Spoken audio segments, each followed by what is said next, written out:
लेकिन जिस तरीके से सेना कार्य कर रही है और सुरक्षा बल जो जवाब दे रहे हैं, उससे साफ जाहिर होता है कि सेना ने ठाना है आतंक को मिटाना है। यही एक बड़ी वजह है कि आतंकियों का खात्मा अब तय है। राजौरी की बात करें तो लगातार जो सर्च ऑपरेशन है राजौरी के घने जंगलों में पूरी रात भर जारी रहा, क्योंकि 2 से 3 आतंकवादियों के छिपे होने की खबर निकलकर सामने आ रही है। ये रिपोर्ट देखिए।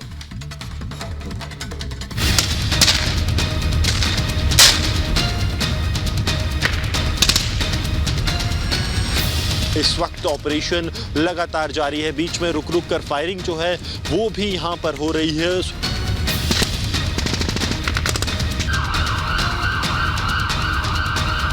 माना जा रहा है कि आतंकियों को एक ऐसी जगह पर घेरा गया है जहां से निकल पाना उनके लिए काफी ज्यादा मुश्किल है।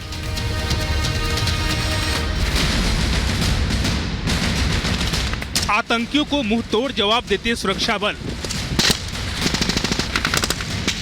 मुठभेड़ की ये तस्वीर जम्मू कश्मीर के राजौरी की है, जहां कालाकोट के जंगल में तलाशी अभियान के दौरान आतंकवादियों और सुरक्षा बलों के बीच मुठभेड़ शुरू हो गई। राजौरी जिले के कालाकोट के ततापानी इलाके में आतंकियों और सुरक्षा बलों के बीच मुठभेड़ लगातार जारी है। इस वक्त आप देखेंगे तो यहाँ पर अर्धसैनिक बलों ने जो है वो मोर्चा संभाल कर रखा है। लगातार सुरक्षा बलों की गाड़ियाँ जो हैं वो यहाँ पर आवाजाही हो रही है। यहाँ से चंद मीटर की दूरी पर ही सुरक्षा बलों और आतंकियों के बीच मुठभेड़ जो है वो जारी है। आप देखिए भारतीय सेना की एम्बुलेंस जो है वो यहाँ से जा रही है। इस ऑपरेशन में अब न सिर्फ भारतीय सेना बल्कि जो स्पेशल फोर्सेस हैं, जम्मू कश्मीर पुलिस है, उन सभी को इस ऑपरेशन में इंडक्ट किया गया है ताकि जल्द से जल्द उन आतंकियों को मार गिराया जाए जिनकी संख्या 2 से 3 बताई जा रही है। कालाकोट इलाके में संदिग्ध बंदूकधारियों के दिखाई दिए जाने के बाद पुलिस और सीआरपीएफ ने इलाके में सर्च ऑपरेशन तेज कर दिया। सूत्रों की माने तो राजौरी के कालाकोट पुलिस थाने के तहत आने वाले तत्तापानी इलाके में ड्रोन के जरिए सुरक्षा बलों ने 3 बंदूकधारी संदिग्धों को घूमते हुए देखा। सेना के जवानों ने इलाके की घेराबंदी की। सर्च ऑपरेशन के दौरान आगे बढ़े तो आतंकियों की ओर से फायरिंग शुरू हो गई। सबसे पहले एक ड्रोन में जो है इन आतंकियों की मूवमेंट कैप्चर हुई, जिसके बाद ह्यूमन इंटेलिजेंस और लोकल इंटेलिजेंसिया के आधार पर इस ऑपरेशन को आगे बढ़ाया गया। सुरक्षा बलों ने आतंकियों को घेरा। आतंकियों ने देर शाम जो है सुरक्षा बलों पर फायरिंग की। जब एक हाइडआउट के पास ये सुरक्षा बल पहुंचे थे, जिसके बाद जवाबी कार्रवाई की गई। माना जा रहा है कि आतंकियों को एक ऐसी जगह पर घेरा गया है जहां से निकल पाना उनके लिए काफी ज्यादा मुश्किल है। लेकिन क्योंकि अब रात का समय है और यहाँ पर आप देखेंगे तो घना अंधेरा है, तकरीबन 30 से 40 फीट से ज्यादा की विजिबिलिटी यहाँ पर नहीं रहती और यही कारण है कि अब पूरे इलाके को पूरी तरह से घेर लिया गया है। आप जम्मू कश्मीर में आतंकियों के खिलाफ सेना और पुलिस का ऑपरेशन लगातार जारी है। प्रशासन ने केंद्र शासित प्रदेश से आतंक को उखाड़ देने का फैसला लिया तो प्रदेश में एक्शन भी दिखाई दे रहा है। जम्मू कश्मीर पुलिस की ओर से साझा की गई जानकारी के मुताबिक साल 2023 में अब तक पुलिस ने कश्मीर में हुए संयुक्त ऑपरेशन में कुल 47 आतंकियों को ढेर कर दिया। Bureau report, Republic Bharat. चलिए अब आगे बढ़ेंगे। आपको बताते हैं दिल्ली पुलिस की स्पेशल सेल को उस वक्त बड़ी कामयाबी हाथ लगी जब दिल्ली से ही 3 ISIS मॉड्यूल के आतंकियों को गिरफ्तार किया गया। लेकिन जब प्रेस कॉन्फ्रेंस की गई दिल्ली पुलिस की तरफ से तो जो खुलासे किए गए वो वाकई चौंका देने वाले थे। क्या कुछ वो खुलासे थे और ये पूरा मामला है क्या, इस रिपोर्ट के जरिए हम आपको बताते हैं।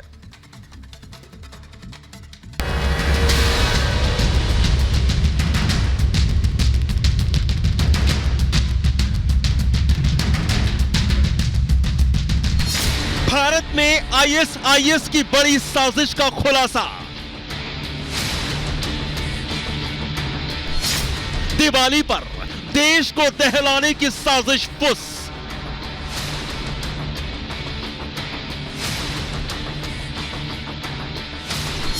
तैयार थे लिक्विड बम, कुचला आतंक का फन। निशाने पर उत्तर भारत, पकड़े गए दहशतगर्द। सलाखों में आतंक का इंजीनियर।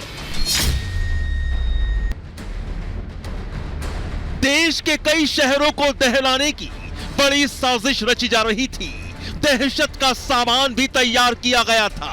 निशाने पर त्योहार थे, बस इंतजार था एक इशारे का जब आतंकी अपने नापाक मंसूबे अंजाम देते। लेकिन उससे पहले ही देश की सुरक्षा एजेंसियां अलर्ट मोड पर आ गई और मुस्तैद कर दिया उन शहरों की पुलिस को जहां जहां आतंकियों का काला साया मंडरा रहा था।